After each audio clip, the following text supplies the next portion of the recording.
Hi there, welcome back to our series here where I am answering questions that all of you are submitting over here to me. If you have not been following this, make sure you go back and check. We've got a bunch of different questions that I've been popping on here and answering. So in this video, I am going to be answering the question of what is the difference between a task list versus a plan. First, my name is Sumrell. I am a time management expert for women, and I am on a mission to bring work-life harmony to women all over the world through all things time management, organization, and productivity. So let's jump here into our question about what's the difference between a task list and a plan. People often hear me say over and over and over again, a task list is not a plan. So that begs the question, what is the difference? Most of you watching here are probably intimately familiar with task lists. And while I'm not going to say that they are always a bad thing, there is certainly a time and a place for leveraging task lists. But if you are operating every single day where you wake up, you get out a piece of paper and a pen, and you make your list of things for the day, and then your goal is to check them all off before you go into bed, I promise you this, you are keeping yourself at a very high energy, sometimes high anxiety place of being very reactive. It's what I call just-in-time living. We wake up,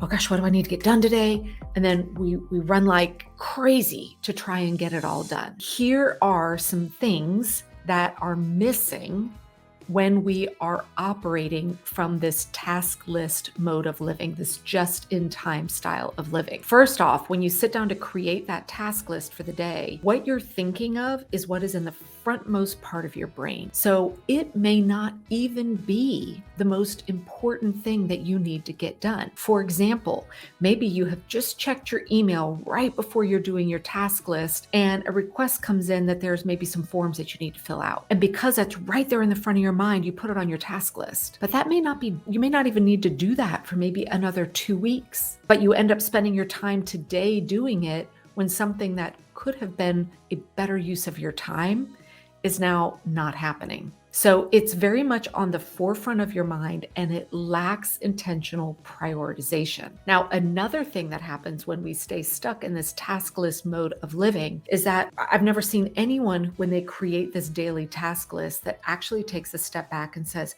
how long is each one of these things going to take?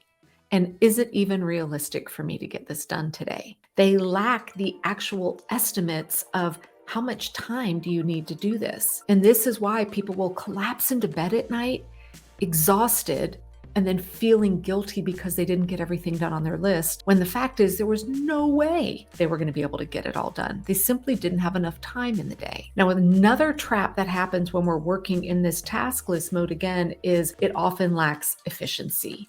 We will constantly be deciding which to do next on our list instead of taking a step back and looking at the list as a whole and saying, what makes sense for how I might group and structure things together to make the most out of my time?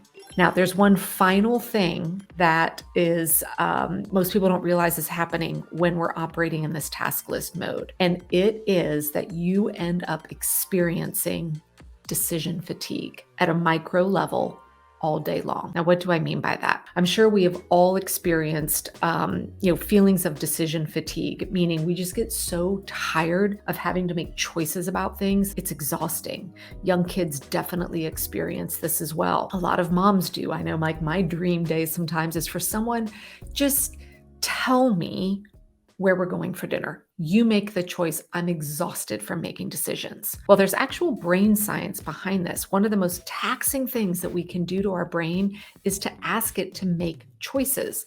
Do you want an apple or an orange? Even making that simple choice is pulling from our energy stores from our brain. So when we are operating from a list, and every time we check something off and then we come back and look at our list for the day and are scanning through it and deciding what to do next, every single time we do that, we're tapping from our brain power for the day because we're constantly making decisions on what to do next. So that's something that's very subtle, but really, really can allow you to kind of be exhausted a lot sooner during the day than maybe you need to be. So now let's flip the script here. So let's talk about the difference now between a plan. So at its heart, a plan brings in elements that are missing from your task list. A plan layers in the reality of everything going on in your life and says, what is realistic for me to actually get done? A plan tells you what you are doing,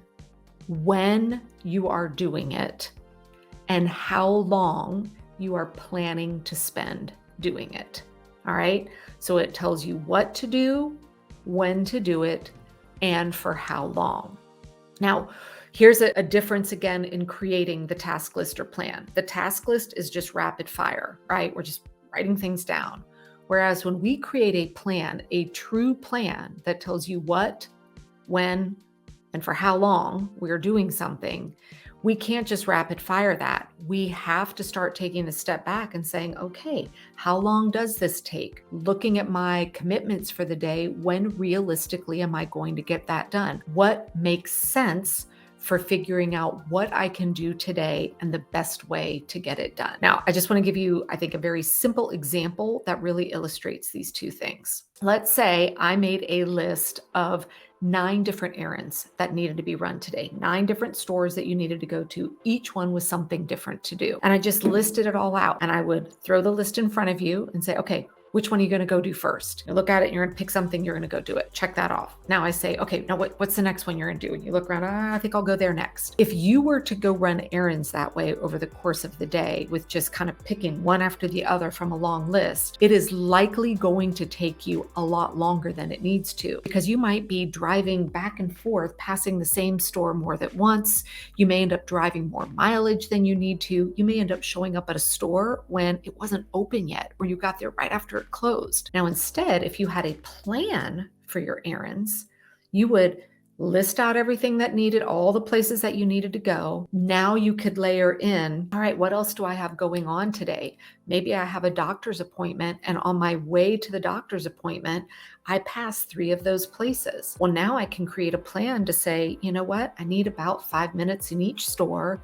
If I just leave 30 minutes earlier, I can get through all 3 of these on my way to the doctor's office. And then maybe I'll come home a different way and hit a couple more, right? Instead of pinballing all over the place. Now, most of us, when we set out to run errands, we do typically try and think of that plan of attack, but I think that it is a great example for understanding the difference between a task list and a plan. Now, the number one kind of foundation of everything I teach inside of my time management framework is introducing people how to create a realistic weekly plan. Notice I didn't say daily, a weekly plan, because when we plan out at a week's view instead of just a daily view, that's when we can really maximize our efficiencies.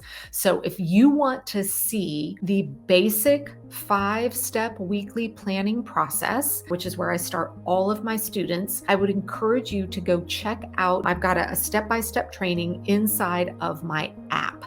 I have an app in both the App Store and Google Play called The Pink Bee. It's all one word, The Pink Bee. You can search for it. The app does have a one-time fee of $1.99 US dollars. It's not a subscription. It just unlocks all of the training for you, and you will see what a weekly plan looks like inside of that app. I give you some step-by-step instructions to help you get started. So if you found this helpful, please make sure that you click to subscribe. That way you will get notified the next time I have a training video pop out here for you.